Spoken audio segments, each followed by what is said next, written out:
De Dios. Vamos a hacer nuestra declaración de fe que dice así: la palabra de Dios contenida en este libro es la verdad que acepto creer, es la enseñanza que me comprometo a seguir y es la esperanza que me atrevo a confesar. Nada me impide recibirla, nadie me evitará que la haga parte de mi vida y por ningún motivo dejaré de proclamarla. Estoy aquí para leerla, oírla y vivirla diariamente. Amén. Amén. Dios, te entregamos este culto, Señor, en tus manos. Bendice al predicador y te pedimos, Señor, que tú nos hables, que tomes el control de este momento y transforme nuestras vidas. En el nombre santo de Jesús, nuestro Señor. Amén. Amén. Qué bendición que podemos cantar al Señor estos cantos especiales, cantos que surgen de nuestro corazón, cantos que nos recuerdan el acontecimiento más importante de la vida. El Dios eterno, el Todopoderoso, se hizo un hombre para salvarnos, se hizo uno de nosotros, Dios con nosotros, de eso se trata. Jesús es la razón de esta celebración, Jesús es la razón de la Navidad. Por eso hemos llamado esto Navidemia, porque queremos compartir esta verdad con todo el mundo, que todo el mundo se contagie del amor de Dios, a fin de que todos los pueblos de la tierra sepan que Jehová es Dios y que no hay otro, dice 1 Reyes 8:60. El mensaje de hoy se llama así: la dulzura de la presencia del Señor en medio de nosotros. Sí, porque Él es la razón y su presencia es dulce a nuestra vida. Leamos el Evangelio de Juan, capítulo 1, algunos versículos de este pasaje tan importante que nos narra desde un punto de vista espiritual, desde un punto de vista muy profundo, el nacimiento de Jesús. El hermano Lucas, Mateo son los que más hablan acerca del nacimiento y la infancia del Señor Jesucristo, pero Juan aborda el tema desde una manera muy profunda. Leamos este pasaje. En el principio era el Verbo, y el Verbo era con Dios, y el Verbo era Dios. Este era en el principio con Dios. Todas las cosas por Él fueron hechas, y sin Él nada de lo que ha sido hecho fue hecho. En Él estaba la vida, y la vida era la luz de los hombres. La luz en las tinieblas resplandece, y las tinieblas no prevalecieron contra ella. Aquella luz verdadera que alumbra a todo hombre venía a este mundo. En el mundo estaba, y el mundo por Él fue hecho, pero el mundo no le conoció. A lo suyo vino, y los suyos no le recibieron. Mas a todos los que le recibieron, a los que creen en su nombre, les dio potestad de ser hechos hijos de Dios, los cuales no son engendrados de carne ni de voluntad de varón, sino de Dios. Y aquel Verbo fue hecho carne, y habitó entre nosotros, y vimos su gloria, gloria como del unigénito del Padre, lleno de gracia y de verdad. Amén. Hemos leído Juan capítulo 1, versículos 1 al 5, y después versículos 9 al 14. Una de las cosas que envuelven la Navidad, aunque no son la Navidad, y que algunos confunden con la Navidad, son los dulces. Los dulces. Es verdad que algunos niños solo relacionan la Navidad con los dulces, y por eso es que conviene que les enseñemos la historia y las enseñanzas verdaderas. Sin embargo, tenemos que reconocer que los dulces y la celebración de la Navidad están profundamente relacionados. ¿Y usted de qué habla el pastor? Bueno, he estado hablando de los símbolos de la Navidad, y muchos de ustedes se sorprenden cuando digo que el símbolo determinado tiene un significado. Pues también los dulces. Sí. ¿De qué sentido digo que están relacionados?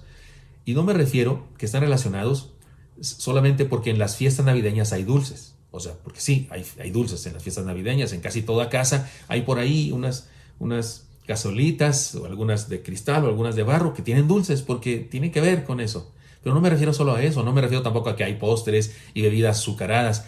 Me refiero al significado especial que podemos encontrar en la palabra del Señor. Miren cómo dice el Salmo 119, 103. Dice: cuán dulces son a mi paladar tus palabras, más que la miel a mi boca.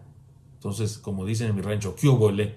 Sí, la dulzura, los dulces se relacionan con algo en la Biblia. Dios los utiliza como metáfora de algo, en este caso como lo grato que resulta su palabra.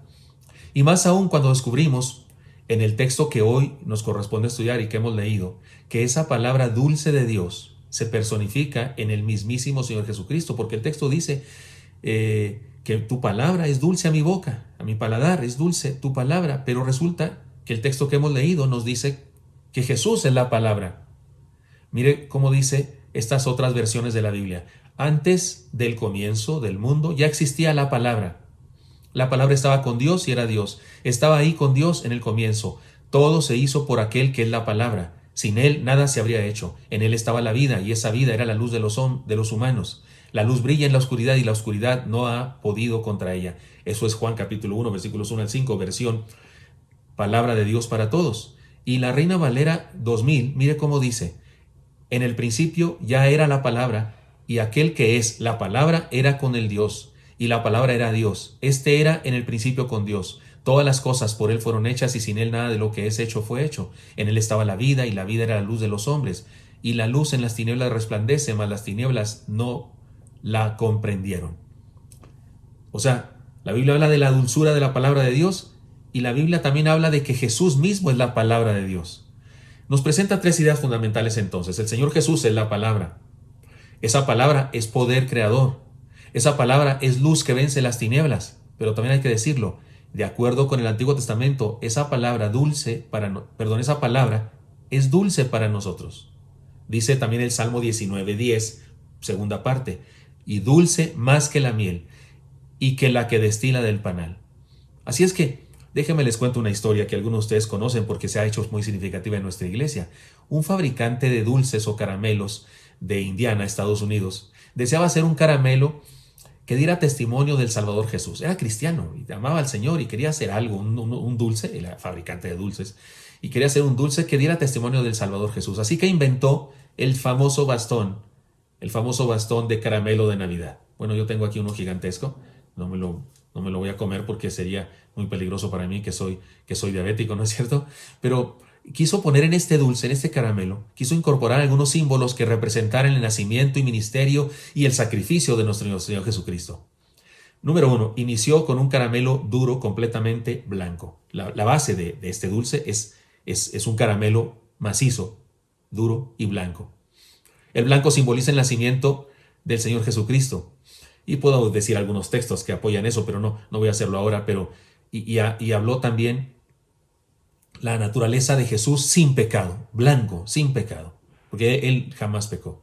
Así que la base del caramelo es blanco. Si usted ve caramelos por ahí que son rojos, base roja e hilos así blancos, es al revés. El caramelo debe ser blanco. En segundo lugar, debe ser duro, de caramelo macizo, es decir, no es blando, no es como tipo chocolate, no es duro. Simboliza que Jesús es la roca fuerte, que es el fundamento de la iglesia, y también simboliza la firmeza de las promesas de Dios. Después el fabricante dijo que quería darle la forma de una J. O sea, así parece una J, ¿no? O así para usted, me parece. Así es que representa la primera letra del nombre de Jesús, Jesús nuestro Señor, nuestro Salvador. Pero también simboliza un cayado, ¿no es cierto? Un bastón de pastor, el cayado, porque Jesús es nuestro pastor. Además, el fabricante cristiano decidió manchar el caramelo con rayas rojas. Y bueno, este no es el original, porque este en realidad es un adorno, pero el dulce original tiene unas líneas delgadas. Debe tener dos tipos de líneas, y unas son delgadas, y representan las marcas de los latigazos que Jesús recibió previamente antes de morir, es decir, antes de ser puesto en la crucifixión, en la cruz. Y lo hizo para que nosotros fuéramos sanados por su dolor. Y las líneas más gruesas, representan su sangre derramada por nosotros para perdón de nuestros pecados. Así que ese simple dulce de Navidad tiene en sí mismo la historia de la Navidad y el Evangelio, y nos recuerda la dulzura de su presencia. Bueno, yo tengo un caramelo muy grande en esta ocasión, pero obviamente el caramelo resulta que puede ser más pequeño o de tamaño mediano, pero en ese simple dulce, que no es tan simple, se encuentra la historia de la Navidad y el Evangelio, y nos recuerda, porque es un dulce, la dulzura de su presencia. O sea que ese fabricante de Indiana sí encontró el mensaje, porque la palabra de Dios habla de la dulzura de su palabra, y nos dice que Jesús es su palabra, creadora, su palabra llena de luz. Entonces, sí tiene algún tipo de relación este asunto de la dulzura. Por eso he llamado a este sermón, ¿recuerda usted?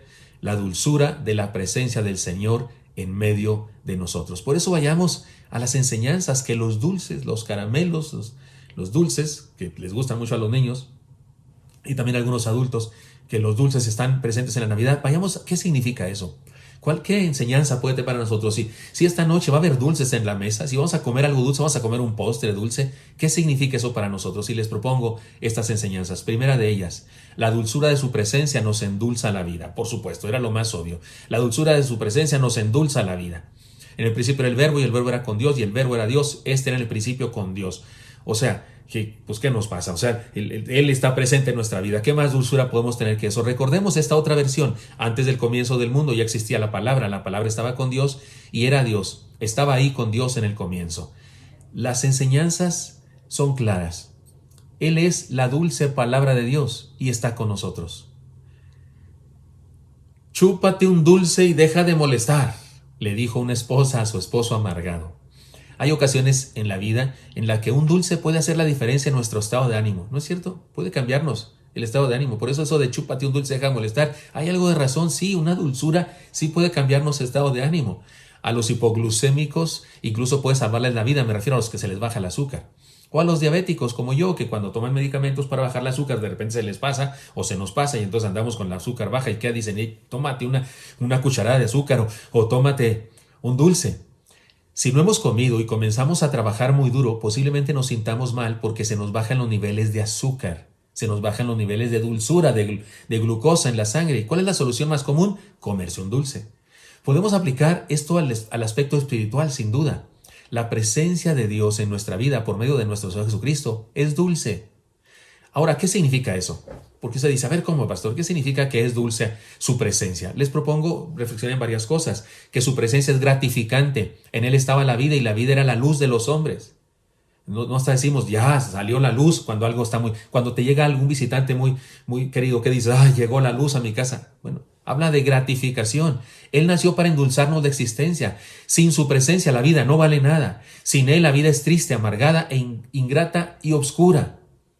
Pero no existe razón para que nosotros veamos de esa manera. No existe razón. Su presencia es una realidad ahora mismo entre nosotros. Entonces, número uno, es gratificante.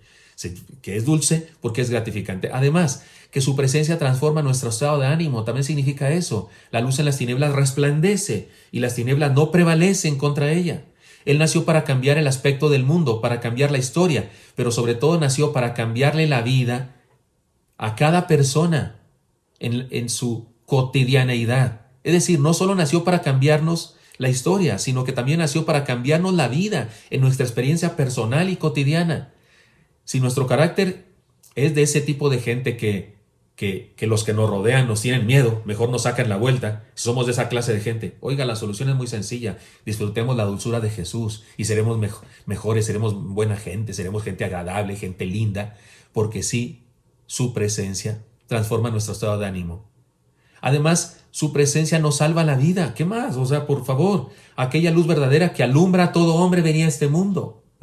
Ese de la luz verdadera que alumbra a todo hombre está hablando de la salvación, de sacarnos de las tinieblas y llevarnos a la salvación de la luz. La dulzura, me refiero a la glucosa, es una necesidad en la vida de los seres humanos. No podemos vivir sin ella. Nuestro organismo, cuando estamos sanos, está preparado para mantener la dulzura en equilibrio de nuestro ser. Nuestro páncreas mantiene el equilibrio. Pero sí, tenemos que tener dulzura, tenemos que tener glucosa en la sangre. Es necesario. No es necesario tanta, pero sí es necesaria. De la misma manera, no podemos tener vida sin la dulzura de la presencia del Señor. Sin su presencia existimos, pero la vida solo es posible cuando Él está presente en nosotros. Hay gente que existe, le late el corazón, suda, transpira, respira, pero no vive porque no ha experimentado a Jesús, porque solo con Jesús se puede vivir de verdad. Por eso digo que su presencia nos salva la vida. Oiga, ¿cómo que no va a ser dulce todo eso? ¿Saben a qué me recuerda esto? ¿Sabe cómo puedo ejemplificar lo que estoy hablando? Jonatán, el hijo de Saúl y amigo de David, en cierta ocasión, después de una heroica batalla que sostuvieron él y su paje de armas contra los filisteos, porque ellos dos solitos mataron un montón de filisteos, y en una pendiente, en una subida. Dice que el que no mataba a Jonatán, el de abajo lo mataba su criado, su paje de armas. Y cuando regresan al campamento, cuando van de regreso al campamento, están agotados, están sin fuerzas, seguramente la glucosa les había bajado. Y mire lo que dice el pasaje de Samuel 14:27. Pero Jonatán no había oído cuando su padre había juramentado al pueblo y alargó la punta de una vara que tenía en su mano. Porque el necio de Saúl había dicho que no debían de comer hasta que acabara no sé qué batalla. Pero él no escuchó a Jonatán. Pero dice el texto, y alargó la punta de una vara que traía en su mano y la mojó en un panal de miel y llevó su mano a la boca y fueron aclarados sus ojos. Imagínense, lo viene todo agotadísimo, cansadísimo, tanto esfuerzo, gastó energía, ¿no? Gastó azúcar, gastó energía. El azúcar es energía, ¿no? Y entonces está agotado y mete su lanza en un panal, así de lejitos para que no le piquen las las abejas, y luego se lo lleva a su boca y chupa la miel y dice que se aclararon sus ojos. Eso, un médico nos puede decir que eso sí es cierto y que sucedió un fenómeno ahí en su cuerpo, en su organismo. ¿Qué comentario más ilustrativo?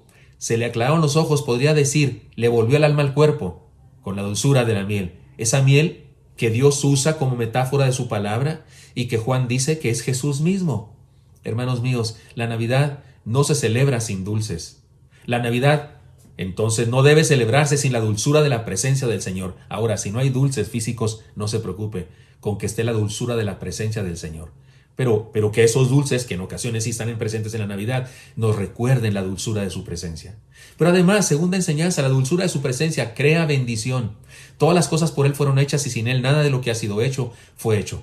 Mire, los seres humanos hablamos de crear, pero realmente no creamos nada, solo cambiamos la forma de las cosas, solo cambiamos el aspecto de las cosas.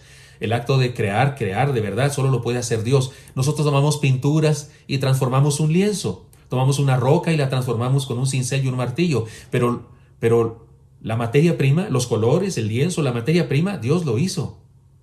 Porque Él puede hacer cosas de la nada. Como en Romanos 4, 16 al 18, el apóstol Pablo cita una historia de Abraham y Sara que no tienen hijos. Recuerdan ustedes, no tienen hijos y son viejos, son ancianos. Pero luego dice el versículo 17 del pasaje de Romanos 4, como está escrito, te he puesto por padre de muchas gentes delante de Dios, a quien creyó, y se refiere a Abraham que creyó en Dios, y luego dice, el cual da vida a los muertos y llama a las cosas que no son como si fuesen. Y luego dice que él creyó en esperanza contra esperanza para llegar a ser padre de muchas gentes, conforme a lo que se le había dicho, así será su descendencia. Oigan, Abraham y Sara quisieron ayudar a Dios, ¿se acuerdan ustedes? Porque a cumplir la promesa, pero a Dios no le hacía falta ayuda, porque Dios puede hacer de la nada lo que quiere. Y sí, Dios hace de la nada cualquier cosa que se ha propuesto. Yo le propongo que imitemos a Abraham y creamos en esperanza contra esperanza, y que aquello que nos parece imposible pueda ser creado por Él. Hermano mío, ¿qué nos hace falta? ¿Y qué nos parece tan imposible? ¿Es la salud? ¿La salir adelante en la situación económica? Creamos en el Señor, porque ¿sabe qué? La dulzura de su presencia crea bendiciones. Crea bendiciones. Crea donde aparentemente no hay nada. Su poder creador, el texto dice de Jesús, todas las cosas por Él fueron hechas y sin Él nada de lo que ha sido hecho fue hecho. Usted y yo sumamos nuestras posibilidades.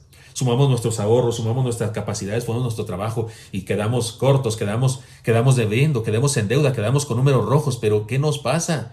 Si nació entre nosotros la dulzura del Creador, si el que está entre nosotros, ese que es la dulce palabra de Dios, es el Creador, el que llama las cosas que no son como si fuesen, el que dijo sea la luz y fue la luz, punto. El que no necesita materia prima para crear otra cosa, no es un pintor y un escultor que necesite materiales, él es un pintor y un escultor que de la nada puede hacer lo que quiere, lo que se ha propuesto. Por eso confiemos en Él y descansemos en Él, en la dulzura de su poder creador. Por eso llamo a este punto, la dulzura de su presencia crea bendición. No solo hace que suceda bendición, como que anda por ahí la bendición y la trae a nosotros, la crea de la nada si le hace falta. Pero además, la dulzura de su presencia nos protege. Más a todos los que le recibieron, los que creen en su nombre, les dio potestad de ser hechos hijos de Dios, nos puso bajo su cuidado, ahora somos sus hijos, no somos cualquier persona, los cuales no son engendrados de sangre, ni de voluntad de carne, ni de voluntad de varón, sino de Dios. Las tinieblas pueden ser muchas, pero una pequeña luz las puede vencer. ¿Cuánto más la poderosa y extraordinaria luz de Jesús? Veamos lo que dice la palabra del contacto de Moisés con la luz de la palabra de Dios, porque estamos hablando aquí de la luz, la dulzura de la presencia del Señor en nuestra vida. Bueno, veamos en acción esta luz. Dice así la palabra del Señor acá en Éxodo capítulo 34. Voy a leer algunos versículos de este pasaje. Versículo 29 dice: y aconteció que descendió Moisés del monte Sinaí con las 2 tablas del testimonio en su mano. Al descender del monte no sabía Moisés que la piel de su rostro resplandecía después que hubo hablado con Dios. Sigue diciendo más cosas el texto y luego llegamos al 35 y dice: y al mirar los hijos de Israel el rostro de Moisés, veían que la piel de su rostro era resplandeciente, y volvía Moisés a poner el velo sobre su rostro hasta que entraba a hablar con Dios. No lo podían ni ver, le decían: habla tú con Dios, Moisés, porque estás demasiado brillante y nos encandilas. ¿No es interesante? Después de hablar con Dios, es decir, después de recibir su palabra, porque habló con Dios, se recibió su palabra. Moisés tenía un resplandor que encandilaba y atemorizaba a los líderes del pueblo y al pueblo entero. Seguramente se trató de un milagro, con el propósito de darle al pueblo una enseñanza respecto a la importancia de su palabra. Pero resulta interesante imaginarnos a Moisés rodeado y protegido por la luz de la palabra de Dios. Podemos hablar del blindaje de la vida de Moisés, ¿no? O sea, se blindó Moisés, así como los superhéroes que dicen, campo de fuerza, y luego se les hace un campo de fuerza y no sé qué. Bueno, Moisés traía un blindaje de luz. ¿Y de dónde salía eso? De la palabra de Dios, de Dios mismo que habló con él. Podemos hablar del blindaje de la vida de Moisés, de tal manera que los que lo rodeaban se sentían encandilados por ella. Y no resulta raro verlo de esta manera, como un blindaje. No resulta raro si lo corroboramos con Romanos 13:12, que dice: la noche está avanzada y se acerca el día.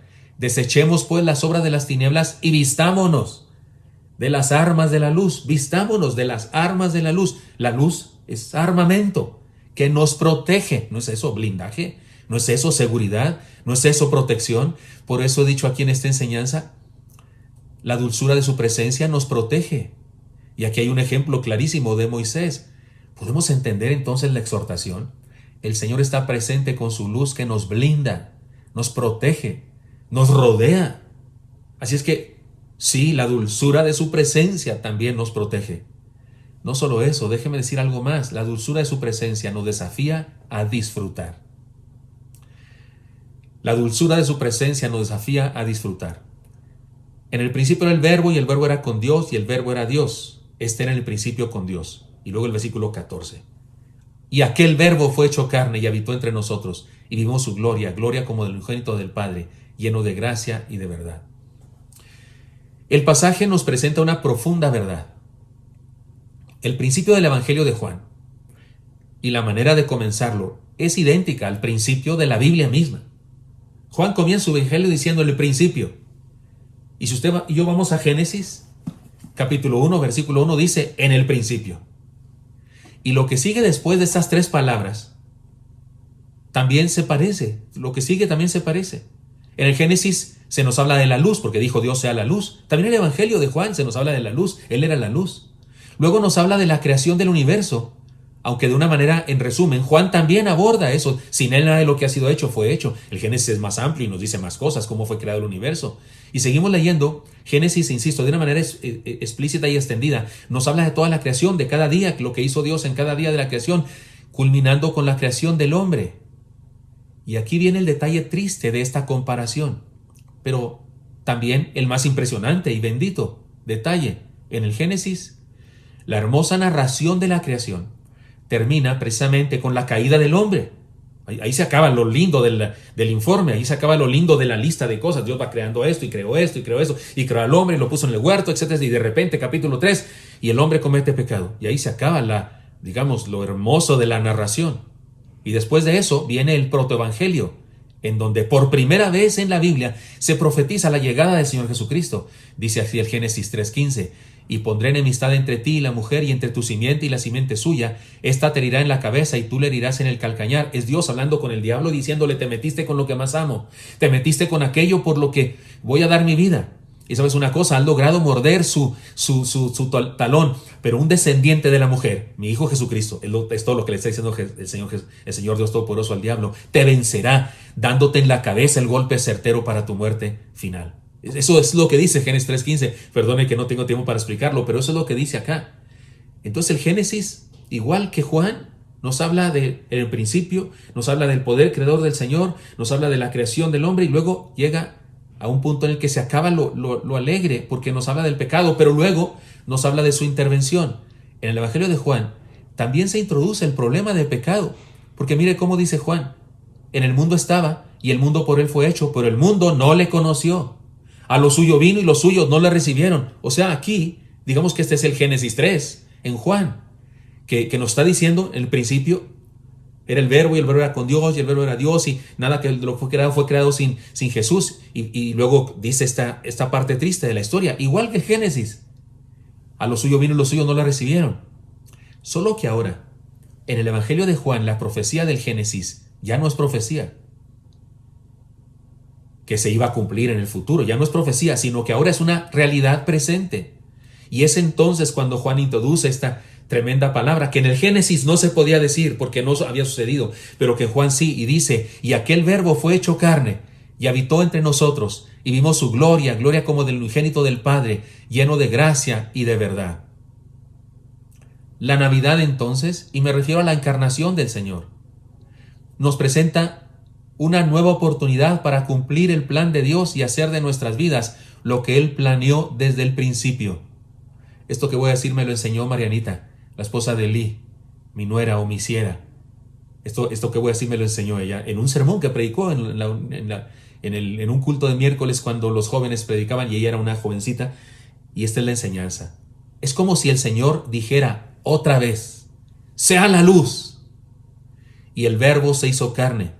Y nosotros podemos conocerle, entregarle nuestra vida y experimentar la dulzura de una nueva oportunidad. Es decir, el Génesis dice: en el principio creó Dios los cielos y la tierra, y nos dice cómo fue creando todo, y luego culmina en una triste historia. El hombre peca, pero luego hay una esperanza. Dios profetiza que nacerá su hijo. Pero en Juan capítulo 1 nos habla en el principio, y nos habla del poder creador de Jesucristo, pero luego culmina ya no con una promesa, sino con una realidad. Y el verbo se hizo carne, y nosotros podemos conocerle, entregarle nuestra vida y experimentar la dulzura de una nueva oportunidad. ¿No está claro eso? Es Juan, y el nacimiento del Señor narrado ahí es un nuevo Génesis, es una nueva oportunidad, es la dulzura de una nueva oportunidad. Por eso no podemos dejar de decir que Jesús es la razón de la Navidad. Él es el nuevo Génesis, la nueva oportunidad. La mayoría de ustedes, déjenme concluir contándoles algo, la mayoría de ustedes saben que no puedo comer de todo. Tengo algunas enfermedades. Debo cuidar mi alimentación, y especialmente en las fiestas importantes, las cenas de gala o reuniones con algún propósito extraordinario, me resulta muy difícil comer. Y lo más difícil de todo es el postre, es lo más difícil. Porque, mire, no puede tener gluten porque soy celíaco y voy a dar al hospital si como gluten. No debe tener azúcar porque soy diabético, y eso no me manda al hospital de inmediato, pero sí me manda al hoyo despacio. Y no debe tener mucha sal porque soy hipertenso. Sin embargo, doy gracias a Dios que ya hay algunos alimentos libres de gluten, bajos en azúcar, y procuro por mi parte no usar sal. No puedo decir que me da envidia ver comer a otros, porque Dios me ha dado dominio propio o ha hecho un milagro aquí en mi cerebro. Y sabe una cosa, no sé qué me pasa, pero si algo me hace daño, no me gusta, de veras, no se me antoja. No es que tengo mucha fuerza de voluntad, digo, no voy a comer, no, de veras, veo algo y sé que me hace daño, no se me antoja, punto. No sé, algo Dios me hizo en el cerebro. Pero la mayoría de ustedes o de muchos hermanos creen que sí se me antoja y tratan de ayudarme diciéndome: no, está re feo el postre, pastor, ni se preocupe, está re feo esta cosa. O algunos se esconden, o algunos no sacan el pastel hasta que ya me voy de la fiesta, ¿no? Algo así, porque creen que se me va a antojar, pero no se me hace agua a la boca ni se me antoja, porque tengo bien clarísimo que si algo me hace daño, no se me antoja. Pero esto me ayuda a reflexionar en algo muy especial a nivel espiritual. Mire, disfrutar de su presencia, disfrutar de la dulzura de su presencia, no tiene restricciones ni reacciones secundarias. Disfrutar de la dulzura de su presencia no engorda, no inflama, no causa malestar ni saca ronchas. No hace ningún tipo de daño, muy al contrario, alegra. La dulzura de su presencia alegra, sana, transforma, bendice, dirige, salva y nos permite vivir a plenitud. Yo digo, ¿no se nos antoja todo eso? ¿No se le antoja eso, hermano? ¿No se le antoja? Tiene demasiado dominio propio usted y no se le antoja la dulzura de la presencia del Señor. ¡Qué terrible! ¡Qué trágico! ¿Cómo podríamos aguantar ese antojo de la dulzura de su presencia que trae alegría, salud, transformación, bendición, dirección, salvación? ¿Quién puede no antojarse de eso? Él nació para darnos una nueva oportunidad. ¡Aprovechémosla! ¡Aprovechémosla! La Navidad es como un nuevo Génesis, como si Dios dice otra vez: sea la luz. Pero ahora dice: esta es la dulzura de la presencia de mi Hijo en ustedes. Y que cuando comamos dulces nos acordemos de esta historia. Tengo una invitación para todos, tengo un desafío para todos, pero no voy a hacerlo solo. Hoy tengo unos invitados para darles esta invitación. Adelante, compañeros. Hola, yo soy Joel y he actuado el papel de un hombre trabajador, responsable y que está dispuesto a aprender de Dios. pero sé que aún quedan muchos don Marios en el mundo que nos hace falta alcanzar con el amor de Dios. Sigamos siendo una iglesia con los brazos abiertos. Hola, yo hago el papel de una cristiana profesionista que se dejó usar por Dios y estoy segura que en OREP hay muchas GGs profesionistas a quienes invito a que se dejen usar por Dios para compartir su amor. Yo hago el papel de una cristiana que fue enseñada en el legalismo, que abre su corazón para conocer de la gracia. En el mundo hay muchos cristianos así. Seamos pacientes con ellos y transformémosles con amor. Y a los que son así, abran su corazón para crecer. Yo actúo como una profesionista muy lista y autosuficiente que fue humillada cuando se le descubrió una fechoría y la gracia de Dios le transformó. Seamos una iglesia que restaura vidas. Hola, yo actúo como una maestrenta muy capaz, pero muy triste porque ha sido golpeada por la vida. Y en el mundo hay muchas personas como ella que necesitan el amor de una iglesia y un grupo de cristianos que las restauren. Bueno, pues yo hago el papel de un genio despistado que le gusta crear inventos y hackear lo que sea, pero es un muchacho de buen corazón, sensible a los comentarios de los cristianos y pues se convierte a Cristo de verdad. Y francamente, pues bueno, hay muchas personas más 30 que pues también necesitan de escuchar la palabra de Dios y conocer de su amor y su bondad. Mi esposo y yo actuamos como un matrimonio que experimenta el amor de Dios a plenitud, cuando el esposo se convierte por el testimonio de su esposa. Gracias a Dios por OREP, que se ocupa de los varones y las familias. Sigamos compartiendo el amor y seamos familias fuertes para ser una iglesia fuerte. Yo hago el papel de una chica fresa muy superficial que descubre la belleza de la fe, la esperanza y el amor de Dios y comparte su experiencia con su familia. El mundo está lleno de chicas así y como iglesia les estamos alcanzando. Sigamos predicando la navidemia.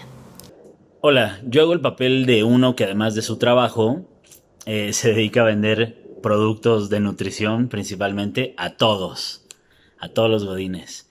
Y que además, por estar en esta onda del emprendimiento, se creía que todo estaba en su mente y en su propia capacidad y en decretar y pensar positivamente.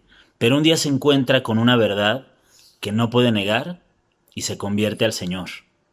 Así que, hermanos, sigamos predicando el Evangelio y hagámoslo convincente al vivirlo y dar testimonio de esa verdad. Yo actúo como un joven poco preparado. Es decir, no muy culto, pero igual de necesitado del amor de Dios. Seamos una iglesia incluyente, que muestre el amor de Dios a todos. Yo hago el papel de una secretaria que pasó de ser una vanidosa a ser una cristiana feliz porque encuentra el amor de Dios y de un esposo. Seamos felices y busquemos a Dios, caminemos con Él y esperemos su voluntad. Yo hago el papel de un empresario, un joven ricachón, un mi rey, que se convierte al Señor, que acepta el llamado a ser un pastor y prepararse para ser un siervo de Jesucristo. Esta iglesia está llena de jóvenes que están siendo llamados para ser pastores, para ser ministros de Dios.